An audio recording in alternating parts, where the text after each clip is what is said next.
Bienvenue et bonjour sur la Foire Exposition de La Rochelle. 69e édition, nous sommes sur l'espace du forum de cette même Foire Exposition et plus spécifiquement dans les studios éphémères de Nice TV qui est accompagné par le club UC2A et ce premier rendez-vous d'experts UC2A portera sur la thématique aide en matière de rénovation et de l'amélioration de l'habitat.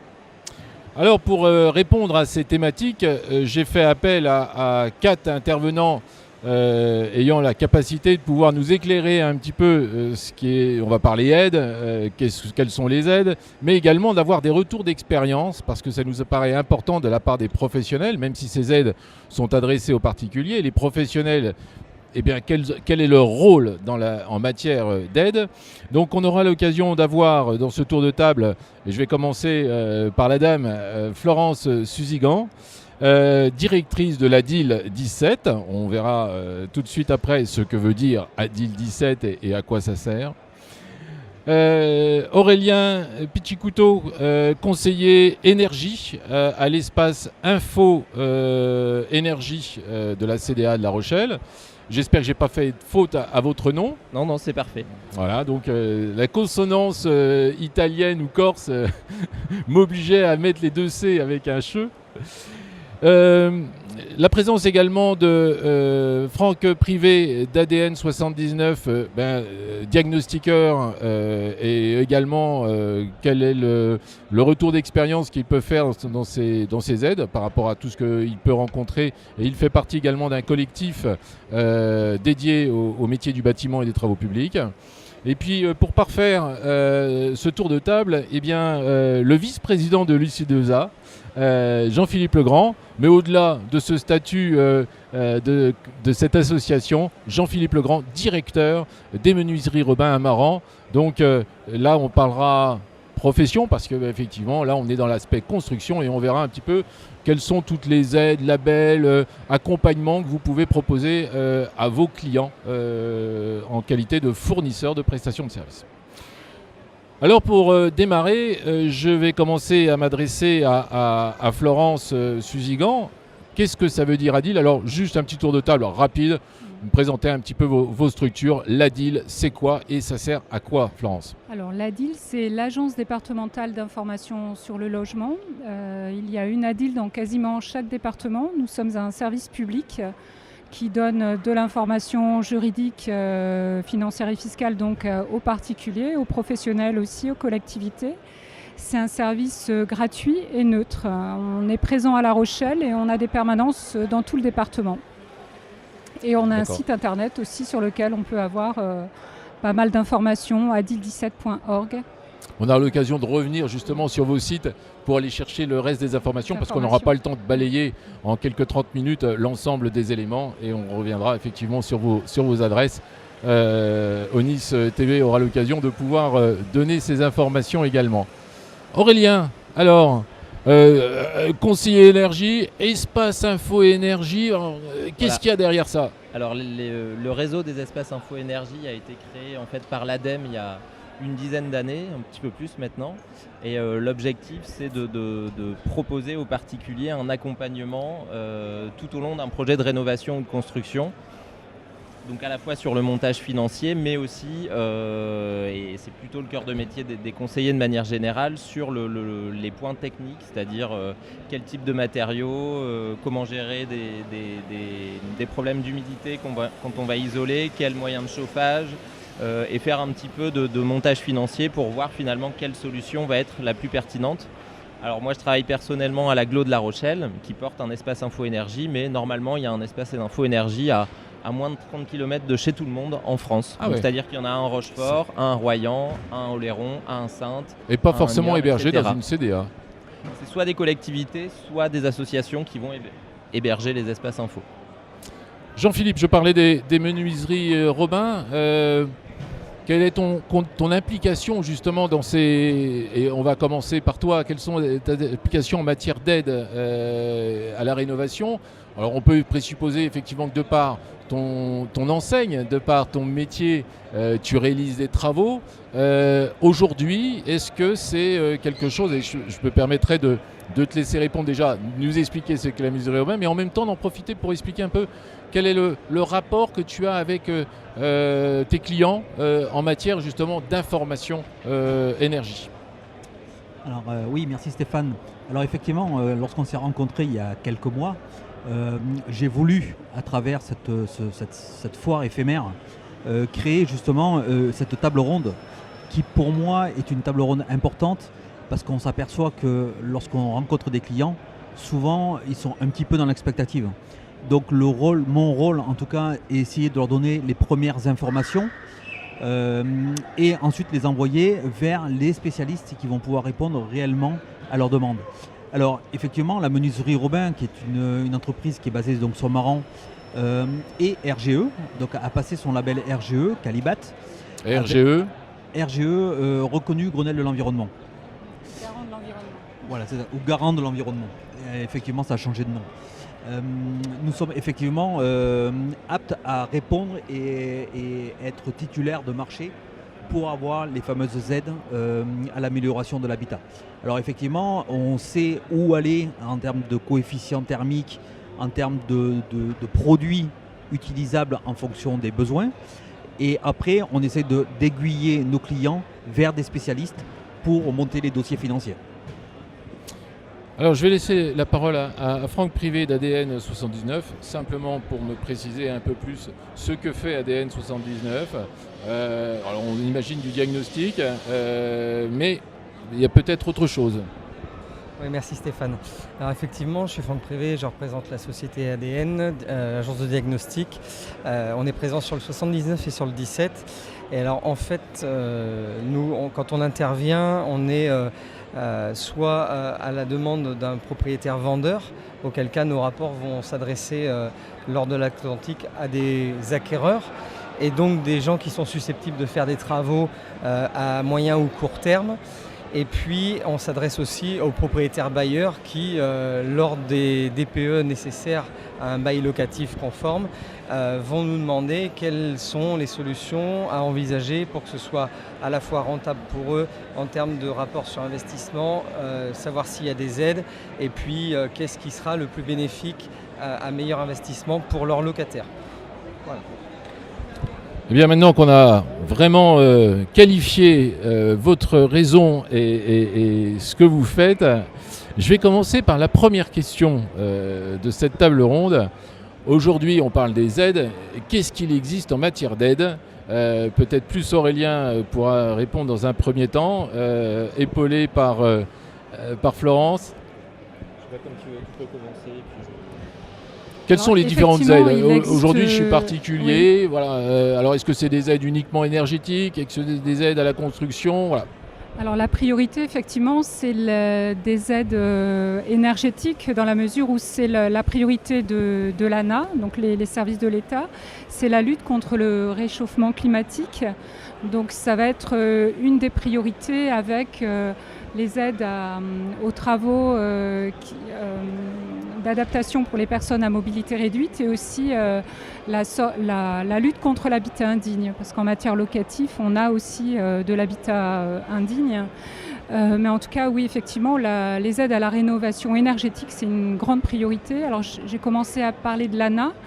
L'ANA, c'est l'Agence nationale de l'habitat qui accorde des aides aux propriétaires occupants sous conditions de ressources et qui accorde aussi des aides aux propriétaires donc des bailleurs. aides financières. Voilà, des aides financières. Mais pour faire des travaux, pas des aides pour acheter oui, ou pour... Alors ça, oui, là je parle des aides aux travaux. Donc surtout, il ne faut pas avoir commencé ces travaux quand on demande des aides à l'ANA. Il faut remplir un dossier qui va être bientôt un dossier dématérialisé. Donc il n'est pas encore en ligne. Pas encore en ligne. Parce que jusqu'à présent, ces démarches, elles se font physiquement, c'est-à-dire on fait un courrier, un appel téléphonique, on reçoit les éléments par courrier. Ça se passe comment actuellement ? Pour l'instant, effectivement, on peut demander un dossier directement à l'ANA ou à un opérateur. Alors l'ANA se situe où ? Parce que... alors l'ANA, elle est portée par la DDTM, la Direction départementale des territoires de la mer. Sont les anciennes DDE en fait. Donc leurs locaux physiquement sont là, on peut les contacter par téléphone, mais on peut passer par un opérateur, il y en a 2 essentiellement qui travaillent en Charente-Maritime, ATIS Habitat et Solia. Oui. Et il y a certains secteurs où on doit passer par un opérateur.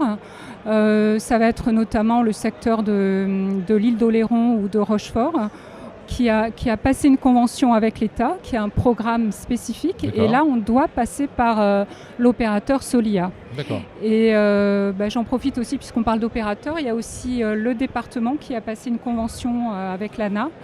Et si on est dans des plafonds de ressources, on y reviendra tout à l'heure peut-être avec Aurélien, des plafonds de ressources dits très modestes, on doit passer par un opérateur pour avoir une aide en plus du département, et c'est l'opérateur ATIS Habitat. D'accord. Alors, la démarche, aujourd'hui, donc, on contacte, on reçoit un dossier, on l'instruit tout seul, ou est-ce qu'on peut se rapprocher d'une structure comme la DIL ou comme la CDA ? Effectivement, c'est bien de se rapprocher de la DIL, par exemple, pour voir les autres aides auxquelles on peut prétendre, parce que vous avez commencé à le dire tout à l'heure, il y a beaucoup d'aides et il y a peut-être des choses à savoir, déjà une aide pour monter le dossier, puis aussi une aide... pour demander d'autres choses, et c'est bien aussi, déjà en passant par la DIL, on saura s'il y a un programme spécifique et s'il faut passer par un opérateur, et on donnera les coordonnées. Et en passant par l'espace Info Énergie, on a aussi des conseils techniques. Alors ces conseils techniques, Aurélien ? Nous, en tout cas, quand on a des contacts qui viennent nous demander, nous poser des questions sur les aides financières, on va dans un premier temps écouter le projet, c'est-à-dire qu'est-ce que les gens vont chercher. Est-ce que c'est plus un problème de confort, de consommation d'énergie, d'agencement de la maison, etc. Et en fonction de ça, on va leur essayer en tout cas d'avancer avec eux dans leur projet de rénovation, parce que bien souvent, les gens ils vont un peu à tâtons. Ils vont aller rencontrer quelques professionnels qui vont du coup, et c'est bien logique, défendre les produits qu'ils vendent. Et nous, l'objectif, c'est vraiment que les particuliers aient une commande qui soit claire vis-à-vis des professionnels pour que derrière, leurs projets correspondent à leurs attentes. Mais vous, excusez-moi Aurélien, vous conseillez le nom d'entreprise, vous conseillez des professionnels, ou ça reste vraiment... votre rôle de conseil s'arrête uniquement sur le conseil technique, mais pas sur le conseil d'entreprise. Vous n'allez pas dire, moi, j'ai besoin de faire de l'isolation, allez voir la menuiserie Aubin. Non, on ne fait pas ça. De une, on ne peut pas, parce que les espaces info ont signé une charte avec l'ADEME qui spécifie clairement qu'il n'y a pas d'orientation vers des professionnels. Par contre, ce qu'on propose aux gens, c'est d'aller voir les professionnels et de revenir vers nous avec les devis. Et à ce moment-là, on va regarder ensemble les devis et essayer de faire le tri avec eux en fonction des produits qui sont proposés, des caractéristiques techniques, et puis aussi de la clarté, du détail qui va se trouver sur le devis. Donc là, vous les recevez physiquement ? On les reçoit physiquement, ouais. Alors les gens, en fonction du type de projet, sur un projet de rénovation globale, généralement on va voir les gens plusieurs fois. Une première fois pour avoir un premier échange. Les gens réfléchissent, font les devis, etc. Ils avancent dans leur projet et après ils reviennent nous voir et on va affiner ensuite un petit peu ce projet-là. Et je reviens pour répondre très succinctement sur les dispositifs d'aide financière. Il va y avoir en fait deux grandes familles d'aides financières, les aides dites publiques de l'État, où il va y avoir le crédit d'impôt qui est le plus connu, qui peut-être basculera sur une prime l'année prochaine, mais on n'a pas encore d'infos précises là-dessus. On va éviter de parler de l'année prochaine. Ouais. C'est un sujet d'actualité. Ensuite, il y a l'éco-prêt à taux zéro, c'est-à-dire que les gens peuvent bénéficier d'un emprunt allant jusqu'à 30 000 € à taux zéro. Il y a la TVA à taux réduite. Ça, on n'en parle pas souvent, mais pour des travaux de rénovation énergétique, l'État s'assoit un petit peu sur cette taxe et la réduit à 5,5 pour les travaux de rénovation. Il y a également le dispositif Habiter mieux de l'ANA, qui va être restreint en fonction des revenus. Alors nous, typiquement, sur l'agglo de La Rochelle, on se rend compte que les publics éligibles sont moins nombreux, c'est-à-dire qu'on va être autour des 30% de propriétaires occupants qui vont pouvoir bénéficier du dispositif Habiter Mieux. Et ensuite, il y a ce qu'on appelle les certificats d'économie d'énergie, qui sont une aide des vendeurs d'énergie, donc un chèque. Le chèque énergie, qui est vraiment réservé aux personnes là qui sont plus en difficulté pour payer des factures énergétiques tout simplement. Donc on peut l'utiliser pour payer sa note d'électricité et on peut aussi l'utiliser pour faire des travaux de réno. Alors c'est quelques centaines d'euros par an. Et enfin, il y a un dernier dispositif qui, celui-ci, est régional, qui est porté par l'agence Arte, donc l'agence régionale des travaux d'économie d'énergie, et qui permet de financer un audit énergie à hauteur de 420 euros. Il y a un cahier des charges qu'a rédigé la région en disant voilà, si vous, bureau d'études ou auditeur, vous faites un diagnostic tel que celui-là, vous pouvez bénéficier d'un financement et c'est aux particuliers du coup de faire la demande. Et derrière, en ayant passé par ce dispositif de la région, on peut avoir accès à un tiers financement. C'est-à-dire que l'audit permet de savoir combien on va économiser sur notre facture énergétique. Et en fait, la région c'est pas la région, c'est Arte, va avancer l'argent et on va rembourser ce prêt en fonction du gain sur notre facture énergétique. Donc ça peut être des prêts qui sont très très longs. Et c'est là l'intérêt du tiers financement. D'accord. Alors, je vous entends. C'est compliqué, je sais. Ah non, c'est pas compliqué, Non, c'est très clair. C'est très parfait. clair. Par contre, je me dis, ça fait quand même une ribambelle d'aile, parce que si on les compte, on n'est pas loin de 8 là. Et c'est 8. Voilà. Et donc, 8 aides. Et vous avez des contacts, des interlocuteurs qui peuvent bénéficier de l'intégralité, qui sont éligibles pour tout ?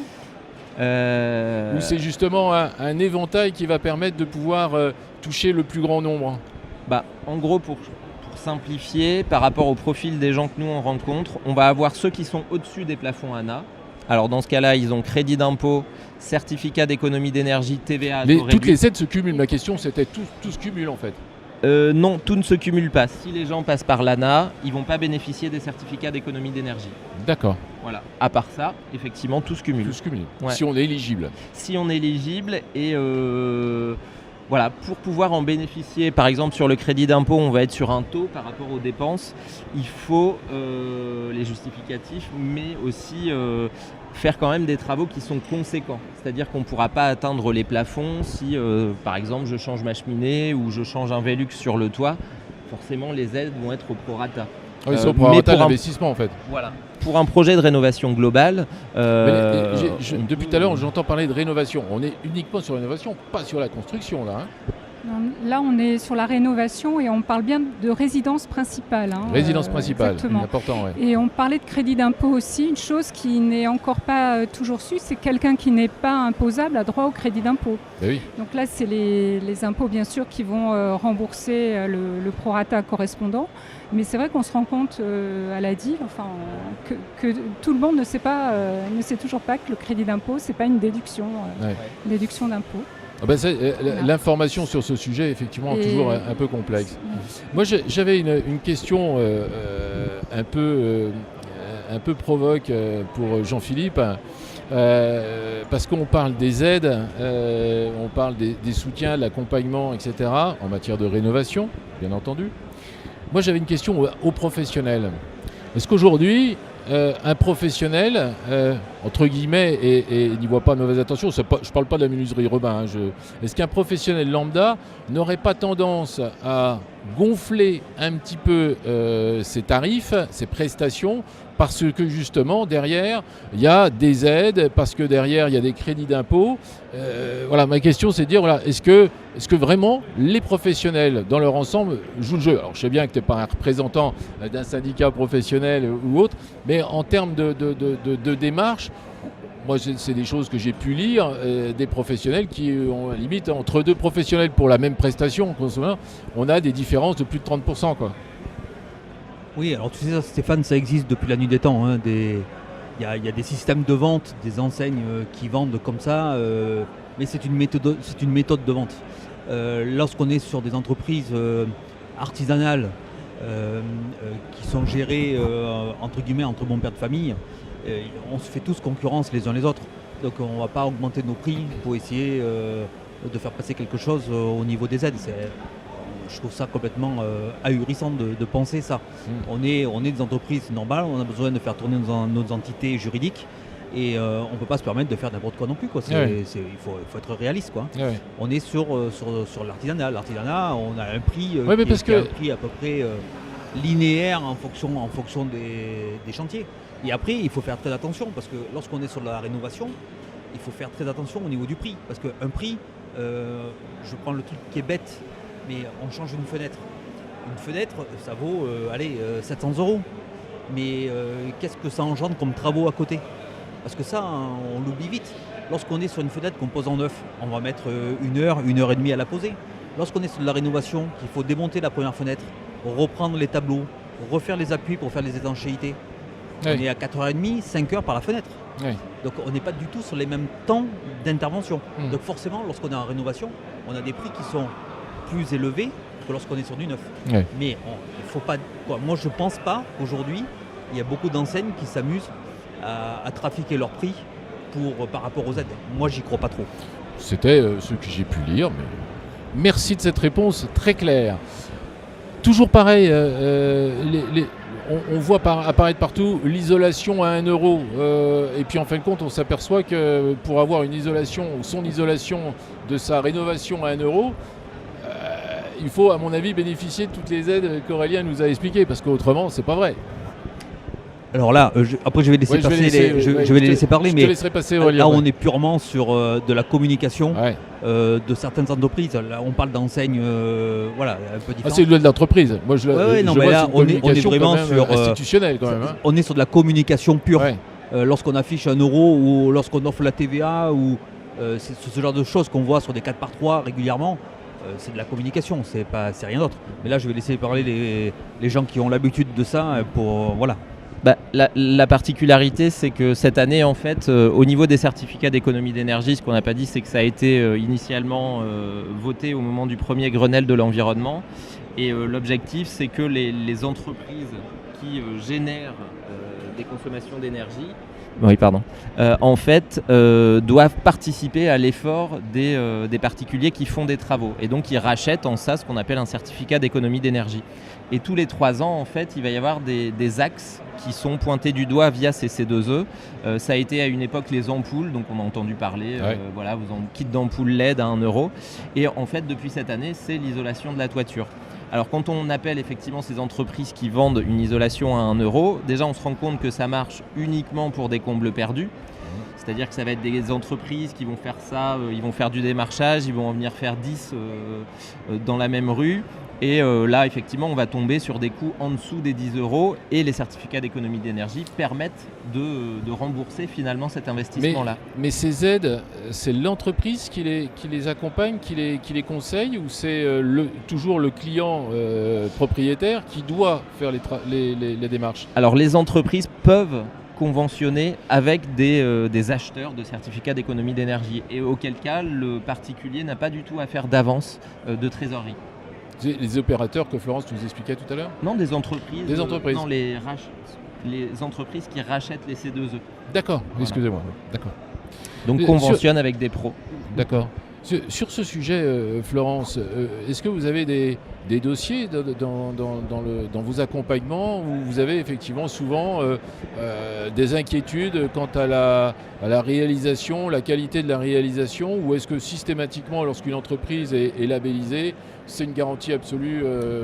Alors nous, effectivement, on a une obligation de neutralité comme les espaces info énergie, et puis surtout on est tous juristes de formation, donc nous, ce qu'on va regarder, c'est le contrat, les assurances professionnelles. Enfin, on va regarder et puis comparer pour un crédit d'impôt, par exemple, voir que les travaux effectués correspondent bien à l'annexe, à ce qui est prévu pour pouvoir bénéficier de ce crédit d'impôt. Pour ce qui est des certificats d'économie d'énergie aussi, on met en garde les personnes, on leur demande de bien comparer, parce que quand on bénéficie de ces certificats, ensuite on ne peut plus avoir une aide de l'ANA. Donc une fois, D'accord, parce quand on que en bénéficie, si quelqu'un fait un dossier pour une toiture à 1 euro et Ouais. que c'est pris en charge par les certificats d'énergie, en parallèle, il ne peut pas demander une aide de l'ANA, parce que certes, il y a la toiture à refaire, mais souvent, ce n'est pas les seuls travaux qu'il y a à faire dans la maison. Ouais. Donc autant avant de commander ce De type de s'engager, travaux, ouais. de s'engager, autant regarder l'aspect global en fait et de bien comparer, parce que peut-être qu'en passant par l'ANA et d'autres aides, ça peut être plus intéressant. Donc voilà, à chaque fois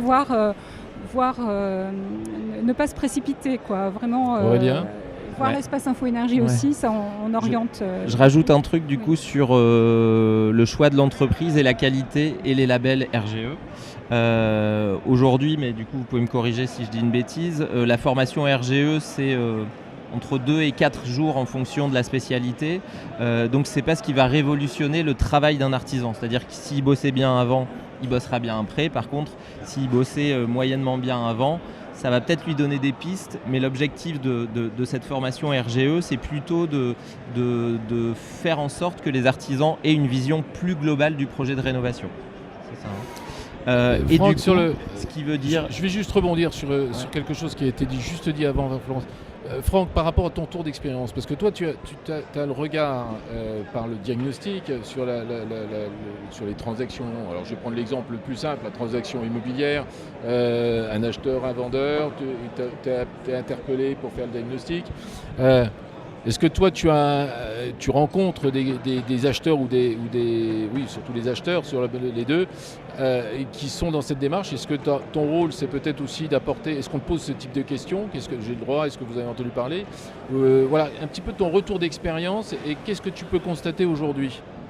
Alors, nous, on se rend compte déjà que quand on intervient pour le particulier vendeur, déjà on se rend compte qu'il y a énormément d'habitudes et de on-dit qui restent dans les esprits, à savoir que par exemple il ne faut pas avoir une VMC parce que ça jette de l'air chaud dehors et que du coup ça fait consommer de l'énergie en plus, ce qui est une contre-vérité, puisqu'il est démontré qu'un air sain est bien renouvelé et plus facile à chauffer et donc est générateur d'économie d'énergie. Alors c'est des on-dit, ça. Voilà, c'est plus la rumeur populaire et tout ce qu'on peut se raconter entre nous quand on n'y connaît pas grand-chose, qui fait que les gens ont une vision des travaux à effectuer qui n'est pas toujours la bonne. Donc nous, déjà, on essaye d'avoir une démarche un peu pédagogique là-dessus. Et puis, quand une transaction se passe comme nous, on l'aime, c'est qu'à un moment donné, un acquéreur qui se positionne pour acheter une maison s'intéresse au diagnostic, les épluche et nous pose des questions. Ce qui arrive quand même de plus en plus, il faut être honnête, de par l'ancienneté du DPE qui fait plus de 10 ans maintenant. On est en mesure alors déjà de conseiller les organismes comme l'ADIL ou l'ADEME pour qu'ils aient une vision sur les aides potentielles qu'ils peuvent avoir. Et puis la deuxième chose, c'est que quand on a cet échange-là avec des propriétaires, des nouveaux propriétaires, il arrive quand même fréquemment que ce soit des primo-accédants. Donc ils n'ont pas ce recul aussi de travaux. Donc voilà, c'est à nous aussi, diagnostiqueurs, qui n'ont pas la qualité d'un bureau d'études, certes dans notre analyse, mais par l'expérience qu'on peut avoir, essayer d'indiquer que les travaux, c'est pas juste une discussion un soir avec un copain qui connaît quelqu'un, et c'est un projet global qu'il faut voir de façon plus générale. Merci. Rebondis, s'il te plaît, sur ce qu'il va dire, parce que je pense que dans ton rôle, alors là, de chef d'entreprise, tu dois être interpellé effectivement par des clients possesseurs d'un bien à rénover, et je reste dans l'esprit des aides à la rénovation et à l'amélioration de l'habitat. On doit t'interpeller sur tout, et on parlait des idées reçues ou des adages qui peuvent être assez fréquents. Est-ce que tu en rencontres encore aujourd'hui? En matière énergétique, toujours. On est bien d'accord. Il vient de parler de la VMC, c'est le cas le plus fréquent qu'on rencontre tous les jours. Ah ouais. Après, il faut savoir que quand on fabrique, quand on crée une maison, là je suis vraiment en travail avec avec le spécialiste en fait. Quand vous créez une maison, on doit avoir un certain coefficient de perméabilité de façon à avoir des échanges de flux maîtrisés. C'est vrai que parfois, quand on intervient sur des chantiers en seconde œuvre, je parle du neuf, hein, mais ça revient un petit peu, la façon de travailler des entreprises est un peu la même. La mécanique est la même. La mécanique est la même. Vous avez normalement un coefficient à atteindre de perméabilité de la maison. Vous apercevez que vous avez des maisons qui y sont pas, mais qui y sont pas de loin.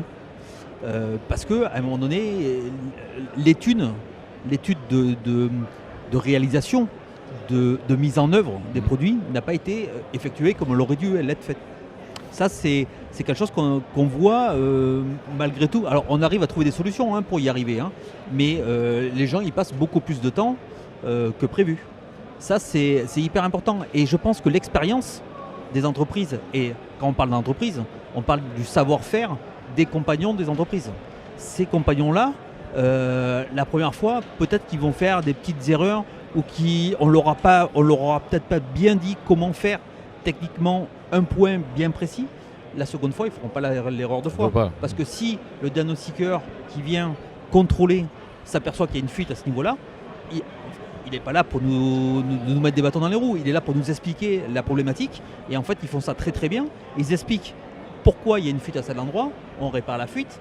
Mais l'expérience fait que les fuites, après, quand on fait 2, 3, 4 maisons, parce que moi j'en fais en ossature bois, on arrive à des performances qui sont super bien, quoi.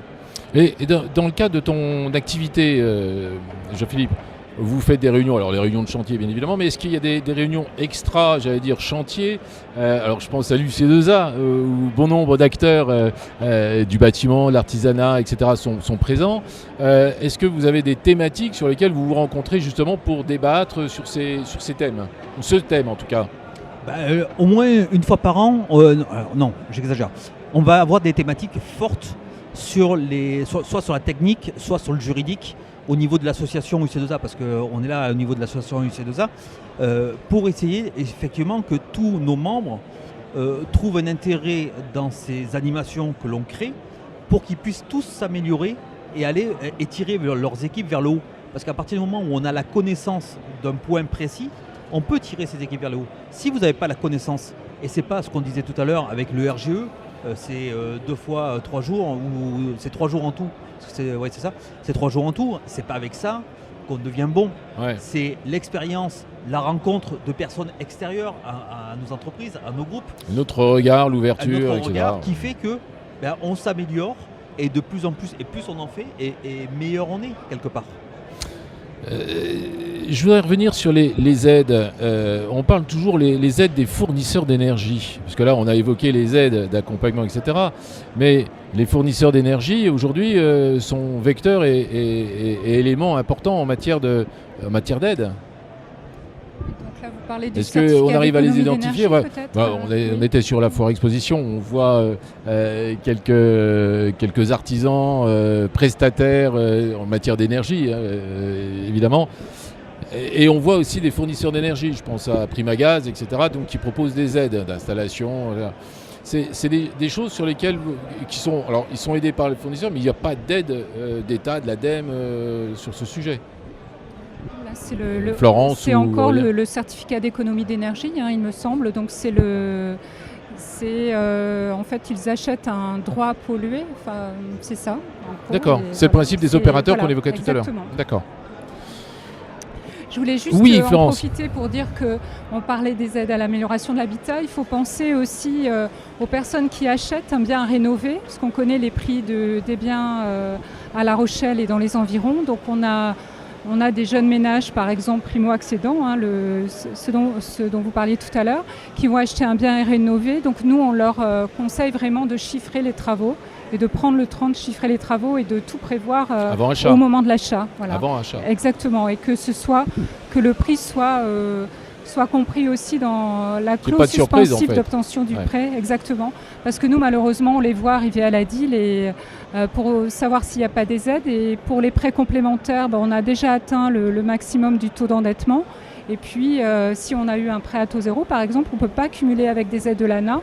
Et puis, les aides de l'ANA, il y a un plafond de ressources aussi. Donc, c'est avant de signer l'acte définitif qu'il faut s'en Tu voulais rajouter, se poser Jean-Philippe? la question. Oui, je voulais rajouter à ce que vient de dire Florence. En fait, il y a des chantiers où on arrive à être assez précis lorsqu'on a une interrogation d'un client, d'un particulier qui veut rénover sa maison. Parce qu'on sait que sur du vieux bâtiment, lorsqu'on est en simple vitrage, lorsqu'il n'y a pas d'isolation, ni dans les combles ni sur les murs, on sait à peu près vers où il faut aller pour arriver à faire quelque chose d'à peu près correct. Après, vous avez des chantiers où effectivement nos clients nous demandent de chiffrer avant de faire l'achat de la maison lorsqu'ils achètent une maison. Et parfois c'est franchement compliqué. Et même nous, en tant que professionnels, parfois on ne sait vraiment pas trop où on va. Parce que vous avez des particularités. C'est cas par cas en fait. Oui, alors il y a des choses qui reviennent régulièrement. Mais vous avez toujours le contre-exemple qui va vous montrer que c'est pas facile. Je vais vous donner un exemple qui est très frais. Parce que là, en ce moment, je dois avoir 2 ou 3 dossiers avec l'ANA et l'ADIL. Mais j'ai des gens qui sont en train d'acheter une maison au Saturbois qui a été faite dans les années 70. Quand je mesure le mur de l'extérieur, du crépi jusqu'au placo à l'intérieur, j'ai 150 mm.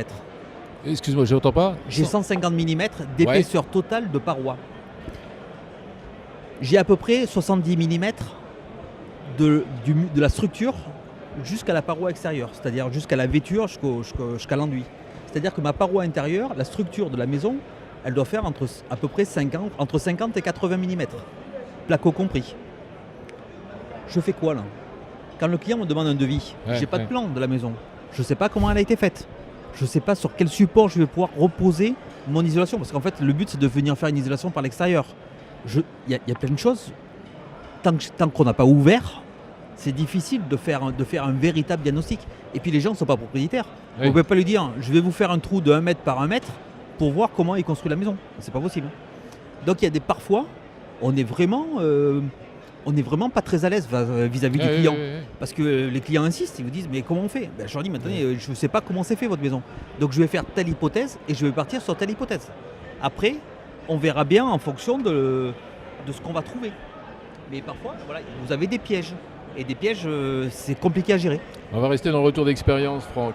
Alors oui, pour rebondir sur ce que tu disais, il y a surtout aujourd'hui, alors là l'exemple est parfait en plus, une maison de 1970, il faut bien comprendre que le client en question n'est d'abord pas encore propriétaire et puis même une fois qu'il va être propriétaire, il va avoir un diagnostic amiante vente, mais pas avant travaux. Et il peut y avoir aussi ces surprises-là. Donc ça c'est pareil, malheureusement sur des maisons qui sont achetées, où la transaction a eu lieu, il faut bien prendre en compte aussi dans l'évaluation des travaux, et pour vos administrés c'est un peu la même chose, que potentiellement il peut y avoir de l'amiante qui n'ait pas été vue avant la vente, par le principe que l'amiante avant vente c'est non destructif. Et que, alors nous on l'a fréquemment, des questions posées, vous n'avez pas vu l'amiante qui était cachée derrière la plaque de plâtre et maintenant on me dit qu'il faut que je désamiante. Mais oui, mais comme on a un contrôle non destructif, c'est aussi un paramètre à prendre en compte quand on achète des maisons d'avant 97 et notamment surtout dans les années 60 à début 80. Il y a un risque potentiel aussi important sur ce sujet-là et au-delà de l'isolation, il y a d'autres paramètres qui viennent gréver les budgets, quoi. Et ça c'est vrai sur l'amiante et sur le plomb. Le plomb c'est un petit peu moins catastrophique en l'occurrence puisque c'est des revêtements ultra fins, puisque on parle de peinture et qui peuvent être très facilement confinés. Mais par contre des morceaux d'amiante c'est plus compliqué.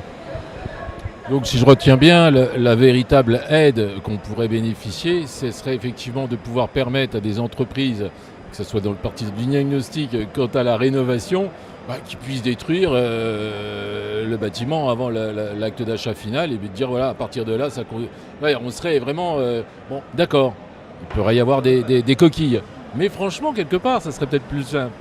Voilà, non, c'est un trait d'humour. On va avoir fini notre rendez-vous d'experts. Avant de terminer, moi j'ai retenu quand même 2 choses importantes. La communication, une communication permanente, j'allais dire, est importante parce que tout le monde ne le sait pas, c'est ce que j'ai retenu en vous écoutant. Une communication également de la part des entreprises qui ont aussi un rôle de conseil, et Jean-Philippe l'expliquait tout à l'heure dans le cadre de son métier, c'est un incontournable de pouvoir donner du conseil. Franck, dans le cadre de son métier de diagnostiqueur, a des demandes également. Donc tout le monde est un peu vecteur de cette communication en matière d'aide à l'amélioration de l'habitat.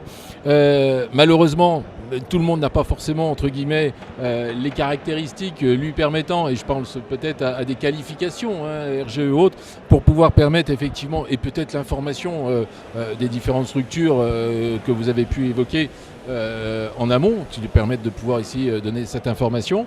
La communication, donc, élément important. Les études de mise en œuvre, c'est ce que évoquait tout à l'heure, je crois, Jean-Philippe, si je ne me trompe pas, c'est important de pouvoir prendre le temps d'étudier, ou c'est peut-être Aurélien, je ne sais plus, il y en a un qui m'a parlé d'études de mise en œuvre, et c'est vrai que c'est important de prendre le temps sur la rénovation de son habitat ou l'amélioration de celui-ci. Il ne faut pas se précipiter, il faut vraiment prendre le temps d'avoir les acteurs, ça on est d'accord, compétents, et se faire accompagner bien évidemment par les différentes structures. Donc n'hésitez pas à vous rapprocher des structures, comme l'a dit, mais également l'espace info énergie, alors là c'est sur l'agglo, la CDA de La Rochelle, et il y en a d'autres puisque c'est... Oui, il y en a un sur Gers du coup. Et un autre sur Gers, donc on aura l'occasion de vous pourrez retrouver. Donc tout ça c'est sur le site internet. En plus bientôt tout sera numérisé, donc on pourra aller chercher, télécharger les dossiers, etc. Disons, ça va pas être facile pour les personnes âgées. Il y aura toujours une possibilité de faire ils vont s'entraîner avec l'impôt, donc ça va. Tiens, j'avais une dernière question. Si je veux investir pour louer, c'est pas ma résidence principale. Je veux investir pour louer, je bénéficie d'aide ? Ah, Lana ? Alors très régulièrement, nous on accompagne des propriétaires bailleurs dans le cadre de rénovation d'immeubles vétustes. Donc on intervient sur un DPE avant travaux qui va donner un petit peu l'impact énergétique du bâtiment. Normalement, le propriétaire bailleur a déjà fait un certain nombre de devis auprès d'entreprises RGE pour le coup. Et donc on fait la simulation du futur bilan énergétique du bâtiment avec les travaux qui sont prévus. Ça permet déjà de voir si on est bien dans les clous et qu'on arrivera à gagner la réduction de dépenses énergétiques du bâtiment. Et puis une fois que c'est terminé et que les travaux sont faits conformes, on vient vérifier et ça valide les bilans énergétiques nécessaires. Très bien. Je voulais vous garder pour le mot de la fin, Florence, parce que je suis toujours très galant, moi je laisse toujours le mot de la fin, les dames ont toujours le dernier mot, et je vais en profiter pour balayer cette table ronde. Et donc Franck vient de parler, c'est fait. Aurélien, un dernier mot par rapport à tout ce qui vient de se dire. Ouais, juste peut-être qu'on l'a évoqué très rapidement pour la construction. Ouais. Il y a 2 appels à projets quand même à l'échelle régionale pour les personnes qui vont aller au-delà de la réglementation thermique. C'est-à-dire que les aides financières, elles sont toujours là pour inciter les gens. Quand je rénove, je ne suis pas obligé d'isoler. Par contre, si j'isole, j'ai une aide financière. Quand je bâtis ma maison, je suis obligé de respecter la RT 2012, donc il n'y a pas d'aide financière, vous n'avez pas le choix. Par contre, les gens qui vont aller sur du bâtiment positif ou du bâtiment passif vont pouvoir bénéficier d'aides de la part de la région. De la région. On va être sur des bâtiments exemplaires, mais ça existe Là, ça se trouve localement. sur le site site de la région. D'accord. Nouvelle-Aquitaine, ouais. Jean-Philippe, un dernier mot. Alors un dernier mot, oui, d'abord Stéphane, pour te remercier déjà de l'animation, pour remercier nos 3 interlocuteurs qui sont là, parce que c'est quelque chose qu'on a bien travaillé et que j'ai voulu, parce que je pense que c'est une attente de beaucoup de particuliers, et lorsqu'on est sur une foire comme celle-là, l'attente est forte, je pense, parce que les gens, quand on voit le nombre d'entreprises qui sont dans le second œuvre, l'attente est forte à ce niveau-là. Donc déjà je tenais à vous remercier d'être présent, d'avoir préparé très correctement ce débat, et je vous remercie tout. Merci à toi aussi Stéphane. Alors le mot de la fin. Florence. Les mots de la fin, si vous permettez. Les pour mots revenir, Ouais, c'est ça. parce que j'ai deux petites choses. Tu vois, Jean-Philippe, toujours, on essaye d'être galant, on dit le mot de la fin et tout de suite, on en profite. Pour les propriétaires bailleurs qui demandent une aide de l'ANA, donc il y a un conventionnement à passer. Si on a une subvention pour travaux, ça sera un conventionnement de 9 ans. Mais surtout, il y a une aide fiscale. L'entreprise et l'ANA. Non, c'est un conventionnement entre l'ANA et le particulier qui demande une aide pour louer son logement. D'accord. Donc il faut qu'il s'engage à louer pendant 9 ans. Et il a une déduction spécifique fiscale intéressante de 50%, voire 85%, s'il passe par un système d'intermédiation locative. Alors, en clair, système intermédiation. d'intermédiation, il loue à une agence immobilière à vocation sociale ou il loue à une association qui va sous-louer une personne en difficulté. Donc là aussi, n'hésitez pas à vous renseigner à l'ADIL. On peut vous faire une simulation. Et puis, n'hésitez pas à aller sur nos sites internet, que ce soit l'ADIL ou les espaces Info Énergie, parce qu'il y a beaucoup d'aides et surtout, ça change régulièrement. Le réalisateur mettra les éléments sur le... Et puis, il peut y avoir aussi des aides très locales, donc d'une agglo à l'autre, les aides pourront être différentes. D'accord. Voilà, donc l'information, c'est en continu, effectivement. Je vais te laisser le dernier mot, Jean-Philippe, parce que je vois que tu as oublié quelque chose. Mais j'avais promis à Florence, donc elle aura un dernier mot. Non, je plaisante. Vas-y, fini. Non, tout à l'heure, Aurélien nous parlait au niveau de son organisation que vous aviez une antenne sur Surgères. L'UC2A fait partie de l'ONIS Atlantique, qui a un territoire, qui a une CDC différente de l'ONIS Sud. On est rattaché plutôt, nous, sur notre territoire, à La Rochelle ou plutôt sur ONIS Sud? Non, l'espace Info Énergie de Surgères en fait englobe les 3 ONIS, donc ONIS Atlantique, ONIS Sud et Val de Saint-Onge aussi. Donc ça, c'est le même territoire pour l'espace info. C'est rapporté au nombre d'habitants en fait. Nous, à l'agglo, on va avoir l'agglo de La Rochelle et l'île de Ré. D'accord, très bien Aurélien. Merci à vous tous les 4. Merci Jean-Philippe Legrand, menuisier urbain. Merci Aurélien Pichicouteau, conseiller énergie à l'espace info énergie à l'agglomération de La Rochelle. Merci à vous Florence Suzigan, directrice de l'ADIL 17, l'association départementale d'information sur le logement 17, donc Charente-Maritime. Merci à Franck Privé, ADN 79, de s'être rendu disponible sur ce retour d'expérience. Merci à vous 4. Et puis, je vous donne rendez-vous sur onistv.fr puisque vous retrouverez, je pense, cet échange. Puis je pense sur le site du l'UC2A. Et voilà, donc ça donnera l'occasion d'aller chercher les informations en direct. Et là, je vous promets, je ne vous garantis pas, mais en tout cas, j'essaierai de demander aux réalisateurs d'insérer vos adresses de site. Voilà. Passez une bonne fin de journée, bon courage, et puis la discussion peut continuer. On n'est pas obligé d'être en direct. Merci.